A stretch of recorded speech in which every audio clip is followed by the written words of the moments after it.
BBC Urdu کے programme سیربین میں خوش آمدید۔ ہمارے لندن اسٹوڈیو سے میں ہوں عادل شاہزیب۔ کوئٹہ حملے کے بعد قومی اسمبلی کا اہم اجلاس، لیکن کیا اس سے بلوچستان کے عدالتی نظام میں پیدا ہونے والا خلا پر ہو سکے گا؟ سینئر پریکٹسنگ لائرز یا جن کے پاس ہائی کورٹ کے لائسنس تھے، ان میں سے صرف ایک میں بچا ہوں۔ انڈیا کی راجیہ سبھا میں کشمیر پر بحث، حکومت کہتی ہے کہ وہ کشمیر کے معاملے میں سابق وزیر اعظم اٹل بہاری واجپئی کی راہ پر چلنا چاہتی ہے۔ اسرائیل کی غرب اردن کے ساتھ دیوار کی تعمیر سے آخر فلسطینیوں کی روزمرہ زندگی کس طرح متاثر ہو رہی ہے؟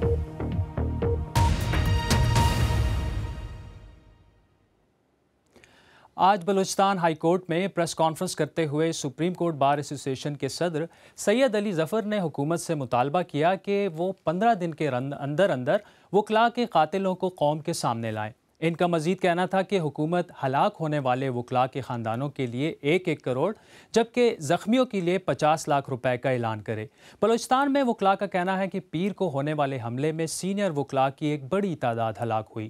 سینئر وکلاء کی ہلاکتوں کا صوبے میں انصاف کی ترسیل پر کیا اثر پڑے گا؟ کوئٹہ سے ارم عباسی۔ جو میری بیچ کے برخودار خان گزشتہ 9 ماہ سے کوئٹہ میں ہائی کورٹ کے وکیل ہیں۔ 2 دن پہلے ہونے والے دھماکے میں برخودار تو بچ گئے، مگر ان کے چیمبر کے 3 سینئر وکلاء ایک ہی دن ہلاک ہو گئے، جس کے بعد اب 32 سالہ برخودار چیمبر کے واحد وکیل بچے ہیں جن کے پاس ہائی کورٹ کا لائسنس ہے۔ 9 وکیل ہیں میم، ہم سارے، جن میں سینئر پریکٹسنگ لائرز یا جن کے پاس ہائی کورٹ کے لائسنس تھے، ان میں سے صرف ایک میں بچا ہوں۔ کوئٹہ میں ایک پوری سینئر لارڈ کا چلے جانا، آپ کے خیال میں یہ جسٹس سسٹم کے لیے کتنا بڑا دھچکا ہے؟ میم اس کا اندازہ آپ یوں لگا لیں، جب ہم کام دوبارہ شروع کریں گے یا اسی مومنٹم کے ساتھ شروع کریں گے، اس میں وقت لگے گا، اور اس کے بعد جیسے میں نے کہا تجربے کی کمی اور اس کی وجہ سے جو مشکلات پیش آئیں گی وہ بھی ڈال دیں آپ، اور جو انہیرنٹ کمی ہے لیگل سسٹم میں، قانونی نظام میں جو بنیادی کمی ہے، اس کو بھی اگر آپ ڈال دیں تو میں ایک محفوظ اندازے میں یہ کہوں گا کہ یہ لیگ ختم ہونے میں کم از کم 5 سال لگیں گے۔ ہلاک ہونے والے وکلاء میں بعض محمد کاکڑ بھی شامل ہیں، جو کہ چند ہی دنوں میں ہونے والے بلوچستان بار ایسوسی ایشن کے انتخابات میں حصہ لے رہے تھے۔ انہوں نے لائرز موومنٹ میں بھی ایک اہم کردار ادا کیا تھا، اور ان میں سے بیشتر وکلاء دھماکے میں مارے گئے ہیں۔ جن وکلاء سے میری بات ہوئی ہے، چند کا کہنا ہے کہ 350 کے قریب، تو بعض کا کہنا ہے کہ 400 کے قریب پریکٹسنگ لائرز کوئٹہ میں موجود ہیں، جن میں سے کم 63 کو ہلاک کر دیا گیا ہے اور 100 سے زیادہ زخمی ہیں۔ ان فگرز کی تصدیق تو نہیں ہو سکی، لیکن ایک بات پر سب متفق ہیں کہ کوئٹہ کے سینئر لائرز کی ایک بڑی تعداد کو اب ہلاک کر دیا گیا ہے۔ آج کوئٹہ ہائی کورٹ میں سپریم کورٹ کے چیف جسٹس کے ہمراہ ملک بھر سے آنے والے وکلاء کا یہی کہنا تھا کہ کئی دہائیوں سے کشیدگی کے شکار صوبہ بلوچستان میں تجربہ کار اور سینئر وکلاء کے قتل عام نے انصاف کی ترسیل کو شدید دھچکا پہنچایا ہے۔ Iram Abbasi, BBC news, Quetta.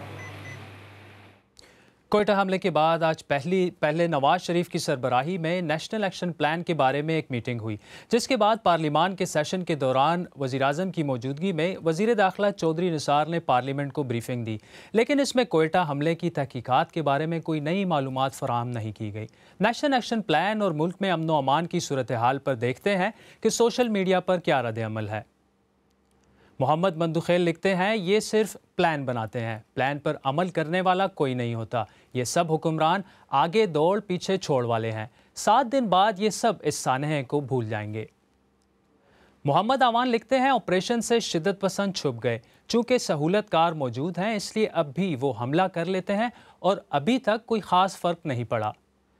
فتح اللہ لکھتے ہیں، ہاں کراچی میں خاص طور پر اور پورے ملک میں عام طور پر قابل ذکر بہتری ہوئی ہے۔ محمد ابراہیم کوہستان سے لکھتے ہیں، جب تک ہمارے ملک کے سیاستدان کرپشن جیسے ناسور کو ختم نہیں کریں گے کوئی فائدہ حاصل نہیں ہوگا، کیونکہ دہشت گردوں کے سہولت کار یہی کرپٹ لوگ ہیں۔ اور اب دیگر موضوعات پر ایک نظر۔ انڈیا میں وفاقی حکومت کا کہنا ہے کہ وہ کشمیر میں وہی راہ اختیار کرے گی جو وزیراعظم اٹل بہاری واجپئی اپنے دور میں کی تھی۔ مسٹر واجپئی نے کشمیریوں سے بھارت کے آئین کے نہیں بلکہ انسانیت، جمہوریت اور کشمیریت کے دائرے میں بات کرنے کا وعدہ کیا تھا۔ وادی کشمیر میں حالیہ شورش کے دوران 50 سے زیادہ لوگ اور ہلاک اور سینکڑوں زخمی ہو چکے ہیں اور حکومت پر وہاں فریقین سے بات چیت شروع کرنے کے لیے دباؤ بڑھ رہا ہے۔ دلی سے سہیل حلیم کی رپورٹ۔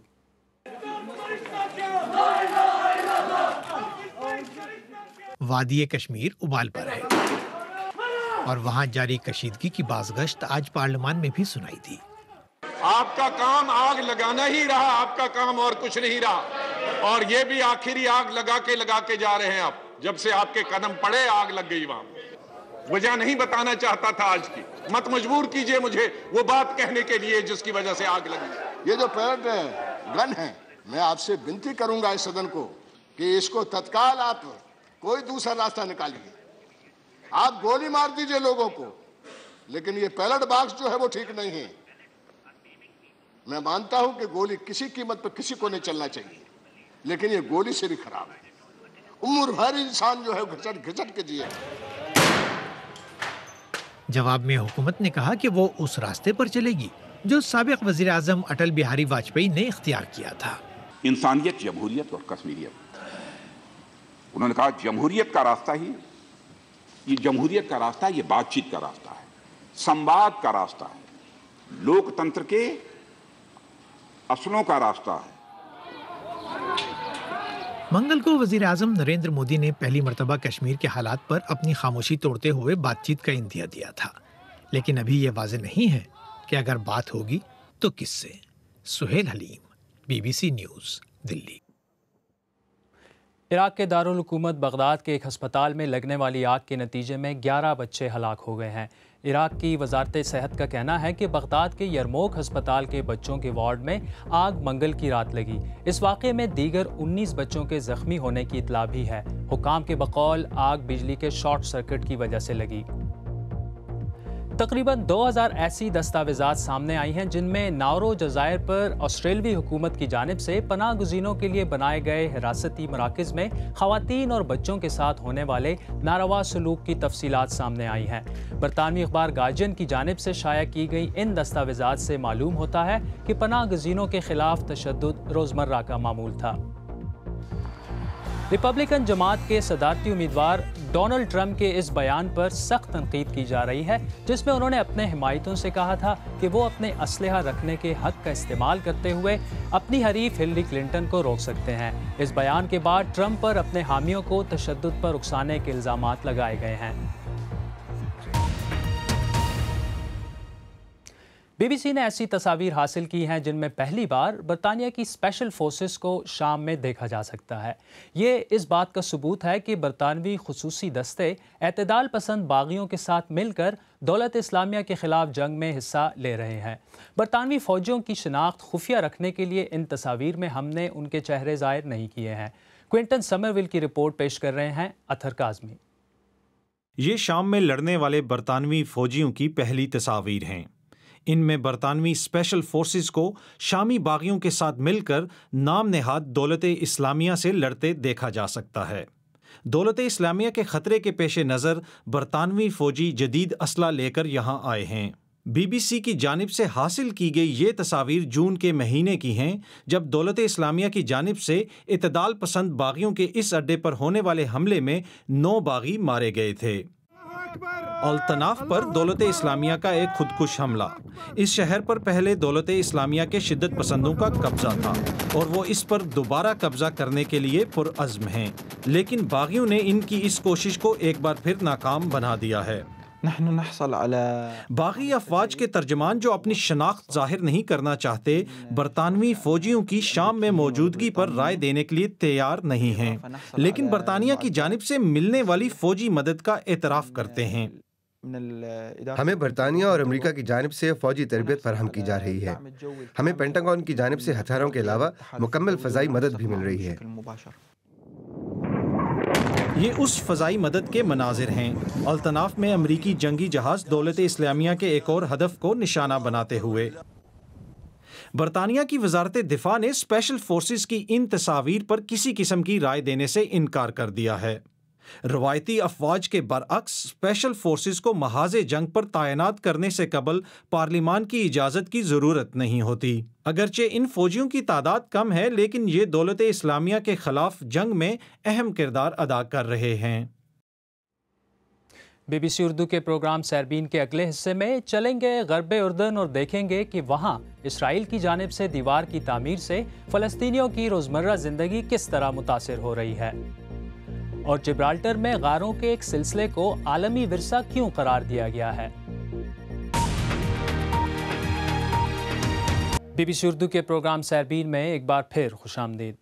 سن 2002 میں ہونے والے خودکش حملوں کے بعد اسرائیل نے غرب اردن کے ساتھ اپنے تحفظ کی غرض سے ایک دیوار بنانا شروع کی جو 60% سے زیادہ مکمل ہو چکی ہے۔ فلسطینیوں کی طرف سے اسرائیلیوں پر حالیہ حملوں کے تناظر میں اسرائیل نے اس دیوار کے کچھ حصوں کو مزید مضبوط کرنے کا فیصلہ کیا تاکہ اسے پار کرنا مشکل ہو۔ لیکن کیا اسرائیل کی یہ حکمت عملی کام کرے گی؟ کیٹی واٹسن کی رپورٹ قندیل شام کی زبانی۔ یہ یہاں کے منظر میں ایک بدنما داغ کی مانند ہے، اور سیکیورٹی چیک پوسٹ ہزاروں فلسطینیوں کی روزمرہ زندگی کا حصہ ہیں۔ مجھے اس دیوار کی ضرورت ہے تاکہ اسرائیلی گھروں کو سنائپر سے بچایا جا سکے۔ سن 2002 کے پرتشدد دور میں ڈینی ٹھیرزا کو اس دیوار کی منصوبہ بندی کی ذمہ داری سونپی گئی تھی۔ ہم نے دہشت گرد حملوں میں لوگ کھوئے ہیں۔ اسرائیلیوں نے کہا کہ بس بہت ہو گیا، کچھ کرو، کچھ تعمیر کرو۔ ڈینی نے 700 کلومیٹر سے زیادہ کا سفر کیا تاکہ یہ اندازہ لگایا جا سکے کہ یہ دیوار آخر کہاں بنائی جائے۔ آج 14 برس بعد بھی ان کا یہی خیال ہے کہ یہ تب بھی عام تھی اور آج بھی۔ دیوار کا راستہ متنازع ہے۔ اس کا 85% حصہ غرب اردن کے علاقے میں ہے۔ عالمی عدالت کے مطابق یہ غیر قانونی ہے اور اسے گرانا چاہیے، لیکن اسرائیلیوں پر حالیہ حملوں کے بعد حکومت کی کوشش ہے کہ اسے جلد از جلد مکمل کر لیا جائے۔ ہر روز ہزاروں فلسطینی کام کی غرض سے اسرائیل جاتے ہیں، لیکن اس دیوار نے مشکلیں بڑھا دی ہیں اور اس لیے بعض افراد غیر قانونی طریقوں سے دوسری طرف جانے کی کوشش کرتے ہیں۔ باڑ میں سوراخ اس کا ثبوت ہے۔ لیکن یروشلم سے 1 گھنٹہ جنوب میں حکام ایک اور زیادہ مضبوط دیوار تعمیر کر رہے ہیں، کیونکہ ان کا کہنا ہے کہ حملہ آور یہ راستہ بھی استعمال کر سکتے ہیں اور امید ہے کہ کانکریٹ اور خاردار تار سے یہ حملے روکے جا سکیں گے۔ مقامی میئر سیگال ایک عرصے سے نہ صرف اپنی کمیونٹی بلکہ پورے اسرائیل کے تحفظ کے لیے اس قسم کی دیوار کا مطالبہ کر رہی ہیں۔ میرے خیال میں اگر ہم اچھے پڑوسی بن کر رہنا چاہتے ہیں تو ہمارے درمیان ایک دیوار ہونی ضروری ہے، کیونکہ اسرائیل اور فلسطین کے درمیان تنازع کی ایک تاریخ ہے، اور جب اعتماد نہ ہو تو آپ ایک ساتھ نہیں رہ سکتے۔ خاردار تار کے اس پار ایل برج نامی علاقے کے لوگوں کے لیے حقیقت کچھ اور ہے۔ سرحان دیہی کونسل کے سربراہ ہیں اور بتاتے ہیں کہ باڑ نے یہاں کے لوگوں کی زندگیوں کو مزید مشکل کر دیا ہے۔ دوسری طرف سے اسرائیلی فوجی ہمیں دیکھ رہے ہیں۔ انہوں نے ہمیں باڑ کے پاس کھیتوں کے قریب ڈرائیو کرنے سے منع کیا۔ میں 80 سال کا ہوں۔ میں جب سے پیدا ہوا ہوں اس گاؤں اور ان زمینوں پر رہ رہا ہوں۔ جب دیوار تعمیر ہوئی تو چیزیں بہتر سے بری اور پھر بدتر ہو گئیں۔ اب یوں محسوس ہوتا ہے کہ ہم ہتھکڑیاں پہنے کسی جیل میں رہ رہے ہیں۔ فلسطینیوں کے لیے یہ دیوار سیکیورٹی کی علامت نہیں ہے، اسرائیلیوں کے لیے یہ باڑ تحفظ کے لیے ہے۔ فلسطینی اسے نسل پرستی کی دیوار کہتے ہیں، لیکن اس کا نام جو بھی ہو، اسے تعمیر کرنے والے کہتے ہیں کہ یہ اپنا کام کر رہی ہے اور اس لیے وہ اسے مزید تعمیر کرتے جا رہے ہیں۔ لیکن ادھر فلسطینی طرف بہت غصہ ہے اور انہیں لگتا ہے کہ دیوار کوئی حل نہیں بلکہ اس سے مزید مسائل ہی پیدا ہوں گے۔ آئیے دیکھتے ہیں کہ ہماری ویب سائٹ bbcurdu.com پر آپ کی دلچسپی کن خبروں میں رہی۔ بھارتی ریاست گجرات کے گاؤں میں ایک مسلمان خاتون کی دیوی کے طور پر پوجا کی جانے کی خبر آپ بہت پڑھ رہے ہیں، اور پاکستان میں پاک تر اسکولوں کے پرنسپلز کو برخاست کرنے، جبکہ برطانیہ میں 50% ملازم پیشہ خواتین کو جنسی طور پر ہراساں کرنے کی خبر میں بھی آپ خاصی دلچسپی لے رہے ہیں۔ یونیسکو نے جبرالٹر یا جبل الطارق میں موجود غاروں کے ایک سلسلے کو حال ہی میں عالمی ورثہ قرار دیا ہے۔ ان غاروں سے نیاندرتھیل یا قدیمی یورپی باشندوں کے بارے میں حاصل ہونے والی اہم معلومات کی وجہ سے انہیں یہ درجہ دیا گیا ہے۔ حاصل شدہ معلومات سے یہ پتہ چلتا ہے کہ یہاں کی معدوم ہو جانے والی انسانی قسم اور جدید انسانی نسل میں توقع سے زیادہ مشابہت تھی۔ تفصیل کے ساتھ سمرہ فاطمہ۔ یہ سلسلہ جبرالٹر کے مشہور پہاڑ کے دامن میں ساحل سمندر کے ساتھ ساتھ ہے۔ محقق اسے شہر نیاندرتھل کہتے ہیں۔ گورہم کہلانے والے اس غار کے بارے میں خیال ہے کہ نیاندرتھل نسل تقریباً 32,000 برس قبل تک یہاں سکونت رکھتی تھی۔ در حقیقت یہ علاقہ 1,00,000 سال تک ان کے قبضے میں تھا۔ ان غاروں کی گہرائی میں زیادہ حیرت ناک بات وہ تصاویر ہیں جو بعض محققین کے نزدیک نیاندرتھل لوگوں کی مصوری کی پہلی اور واحد شہادت ہے۔ یہاں پر یہ کنداکاری نیاندرتھل کی لگتی ہے، جسے ہم ابھی تک آرٹ تو نہیں کہہ پائیں، البتہ ہم یہ ضرور جانتے ہیں کہ جس نے بھی اسے بنایا ہے اس نے کچھ سوچ کر ہی ایسا کیا ہوگا، اس کا کوئی مقصد ہوگا، یہ یوں ہی نہیں ہوا ہے۔ آپ یہ دھاریاں ذرا دیکھیں، بالکل الگ الگ ہیں۔ چٹان میں جہاں زیادہ گہرائی والی دھاری ہے وہاں 60 سٹروک نظر آتے ہیں۔ بناتے وقت اس میں تسلسل اور ترتیب کا خیال رکھا گیا ہے۔ یہ عمودی اور افقی لکیریں کسی سوچ کا پتہ دیتی ہیں۔ غاروں میں مصوری بعد کے زمانوں میں بھی ملتی ہیں، مگر یہ بلا شبہ نیاندرتھل کی مصوری ہے اور ان کی حصے جمالیات زیادہ نفیس لگتی ہے۔